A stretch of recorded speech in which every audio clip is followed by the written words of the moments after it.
ராமாய ராமபத்ராய ராமச்சந்திராய வேதசே ரகுநாதாய நாதாய சீதாயா பதயே நமஹ.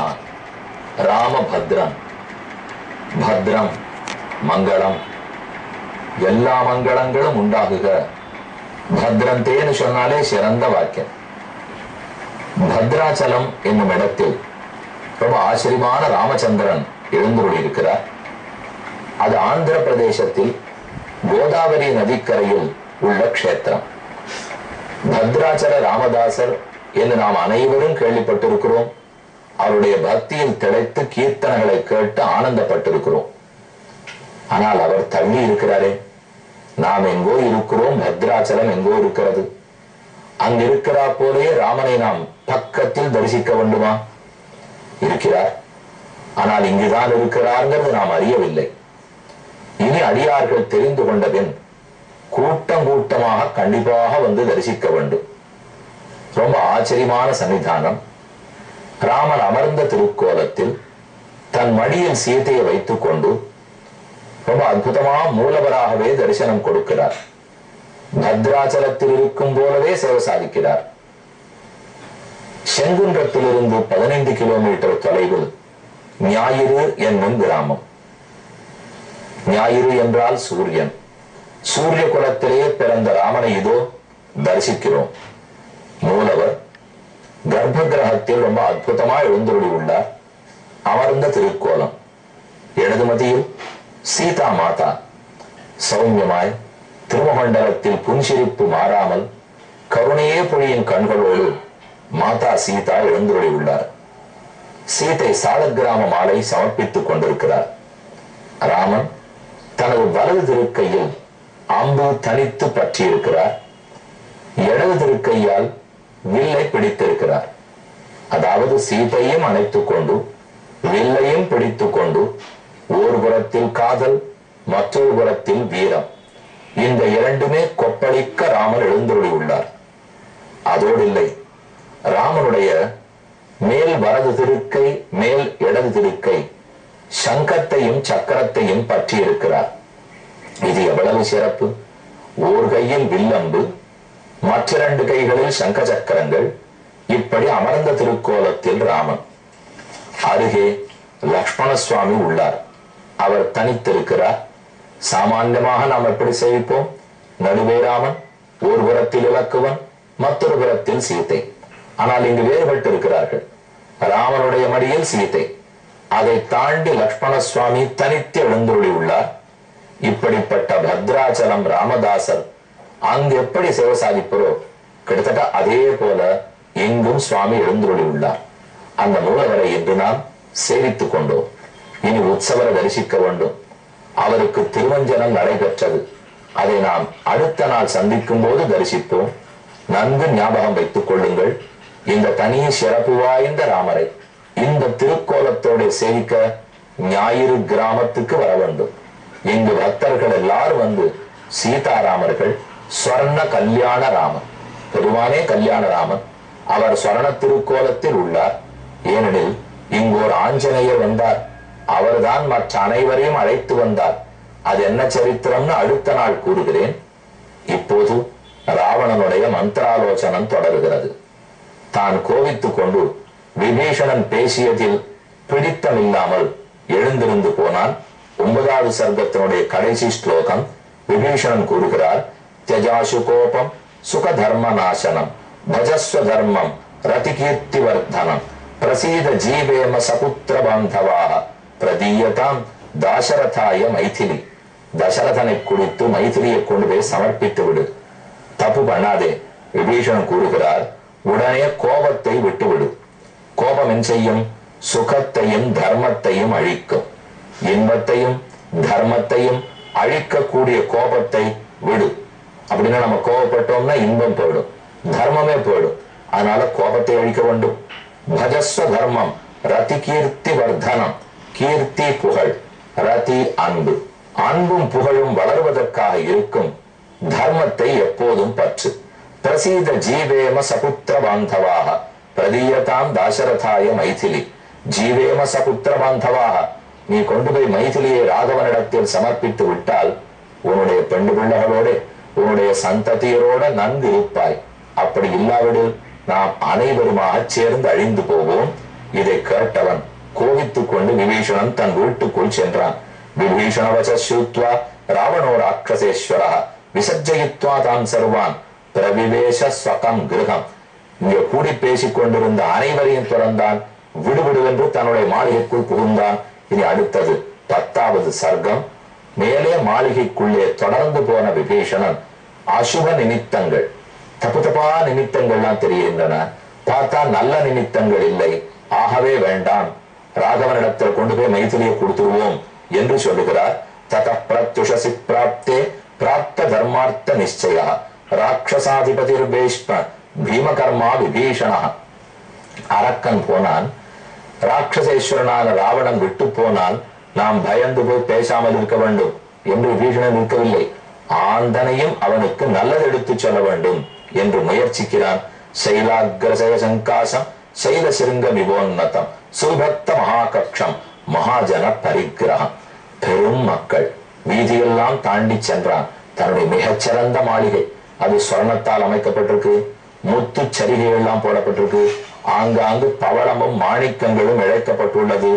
வாசலில் பெரிய பெரிய திங்மகாரங்கள் சொல்லுவார்கள், அதாவது பெரிய பெரிய ஆனைகள் நிற்கின்றன. மத்த மாதங்க நிஸ்வாசைகி வியாகுலீகிருத மாருதம். பெருங்காற்று இங்கும் அங்கும் மேல் மாடியில் வீசுகிறது. கந்தர்வானாமிவாவாசமாலயம் மருதாமிவ.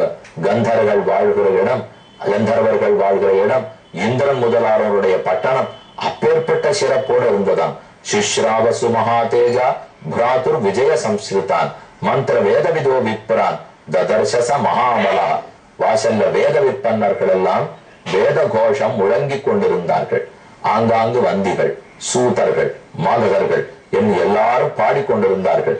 சபூஜ்யமானோ ரக்ஷோபிகி தீப்யமானம் ஸ்வ தேஜசா ஆசனஸ்தாம் மகாபாகு பவந்தே தனதானுஜம். உள்ளே சென்றான்.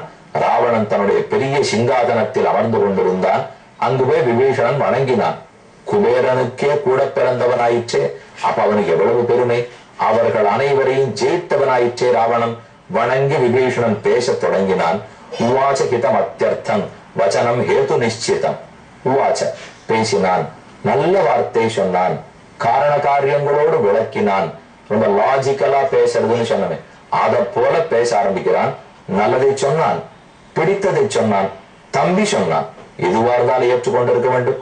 தம்பி சொன்னா ஏத்துக்கணும், நமக்கு நல்லதை சொன்னா ஏத்துக்கணும், பிடிச்சதை சொன்னா ஏத்துக்கணும்.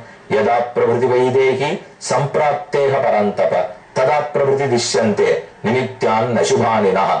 இந்த சீதை இந்த ஊருக்குள் என்று காலடி வைத்தாளோ அன்று தொடங்கி யதா பிரபுதி வைதேகி சம்பிராப்தேக பரந்தப, அன்றிலிருந்தே எல்லா இடத்திலும் அபசகுனங்கள் தான் கண்டப்பட்டது.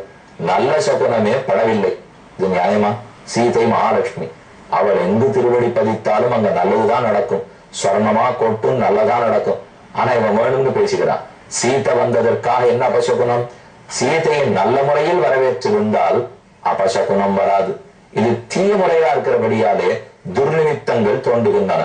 என்னென்ன நிமித்தங்கள்? சஸ்புலிங்கா சதூமார்ச்சி சதூம கலுஷோதயா. என்னதான் நாம நெருப்புக்கு ஆகுதி கொடுத்தாலும் அவை நன்கு ஜொலிப்பதில்லை. என்னமோ தீப்பொறி பறந்து கொண்டு மந்தமாகத்தான் ஹோமம் எல்லாம் எரிகிறது. மந்திர சங்ககுதோப்யக்னி ந சம்யக் அபிவர்த்ததே. மந்திரம் கொடுக்க வேண்டிய ஆகுதி, அவிசு, நெய் எதை கொடுத்தாலும் அக்னி சரிவரை எரியவில்லை. அக்னிஷ்டேஷு அக்னிசாலாசு ததா பிரம்மஸ்தலீஷு ச சரீசృపాணி திருஷ்யந்தே. ஹோமங்கள் நடக்கிற இடம், யஜ்ஞசாலை, நல்ல நல்ல இடங்கள் எல்லாம் வேணும்னு பாம்புகள் கண்ணில் படுகின்றன. ஹவ்யேஷு ச பிபீலிகாஹ. யாகத்துக்கும் பகவானுக்கும் வைக்கப்பட்டிருக்கிற ஹவ்யம், அந்த ஹவிசில் எல்லாம் ஹவ்யங்களில் எறும்பு ஊடுகிறது. ஏன்னு தெரியவில்லை. கவாம் பயாம் சிஸ் கண்ணானி. மாடுகள் எல்லாம் பால் இல்லாமல் வற்றி போயின. விமதா வரகுஞ்சராக தீனமஸ்வா பிரகேஷந்தே நவகிராசாபிநந்தினா. ஆங்காங்கு மேய வேண்டிய குதிரைகளோ பசுமாடுகளோ புல்லை சாப்பிடுவதில்லை. கண்ணில் இருந்து தண்ணீர் வழிந்து கொண்டிருக்கிறது. கரோஷ்டஸ்வதரா ராஜன் ராஜன் பின்னரோமாஸ்திரவந்திச்ச. ஒட்டகங்கள், குதிரைகள் இதெல்லாம் ஏனோ தெரியவில்லை, அழுது கொண்டே இருக்கின்றன. ந ஸ்வபாவே வியபதிஷ்டந்தே விதானைரீப சிந்திதாக. இது அத்தனைக்கு என்ன வைத்தியம் பண்ணாலும் திரும்ப தன் இயற்கை நிலைக்கு வருவதே இல்லை. மேலே பார், வாயசா சங்கச குரூரா வியாஹரந்தி சமந்ததா. எங்கு பார்த்தாலும் காக்கங்கள் கூட்டம் கூட்டமாக வட்டமிடுகின்றன. சமவேதாச்ச திருஷ்யந்தே விமானாகிரேஷு சங்கசா துருத்ராஸ்ய பரிலீயந்தே புரியும் உபரி பீடிதா. கழுகுகள், பருந்துகள், வல்லூர்கள் இதெல்லாம் ஏனோ நாட்டை சுற்றி சுற்றி வருகின்றன. நம் நாட்டு எல்லையில பாத்தியா, மாம்சங்களை சாப்பிடக்கூடிய விலங்குகள் எல்லாம் வந்து நின்று ஊழையிட்டுக் கொண்டிருக்கின்றன. பயப்படுத்துகிறா போல கர்ஜிக்கின்றன. எதற்கு காட்டை விட்டு அவைகள் இங்கு வர வேண்டும்?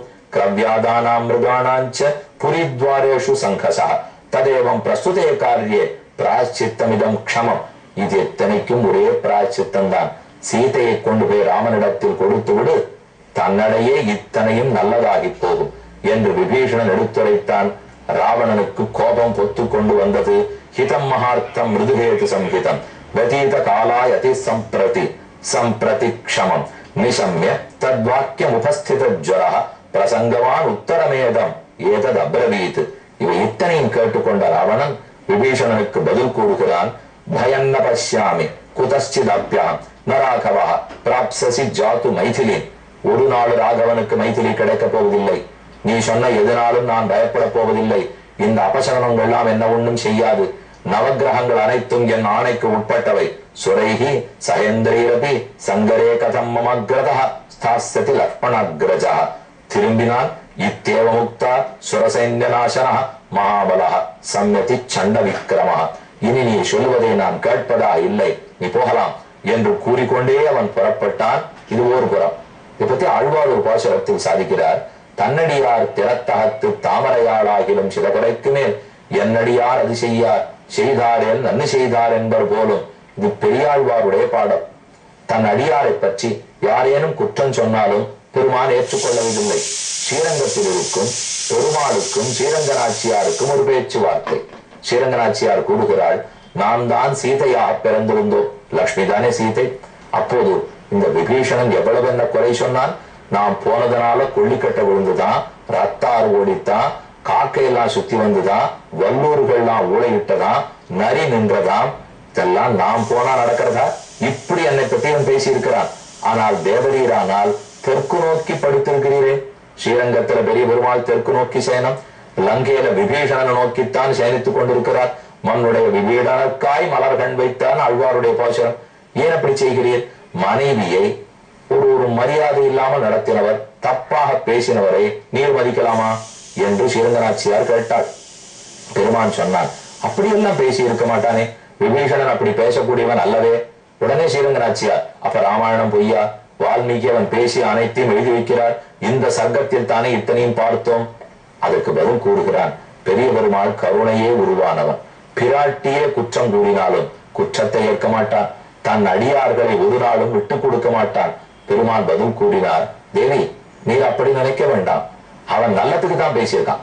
இப்படி எல்லாம் அபசகுனங்கள் துர்நிமித்தங்கள்னு பேசினாத்தான் உன்னை பற்றி, ஓஹோ இவள் வந்ததிலிருந்து இத்தனை நடக்கிறது, திரும்ப கொண்டு ஒப்படைச்சுட்டாள், இந்த கட்டம் இல்லை என்று நினைத்து உம்மை கொண்டு போய் ராவணன் ராமனிடத்துல விட்டுட மாட்டானா என்கிற நம்பிக்கையில் தான் விபீஷணன் பேசினான்.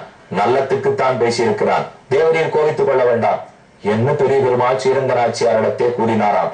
அவ்வளவு தூரம் தம் பக்தர்களிடத்துல பெருமானுக்கு விருப்பம்.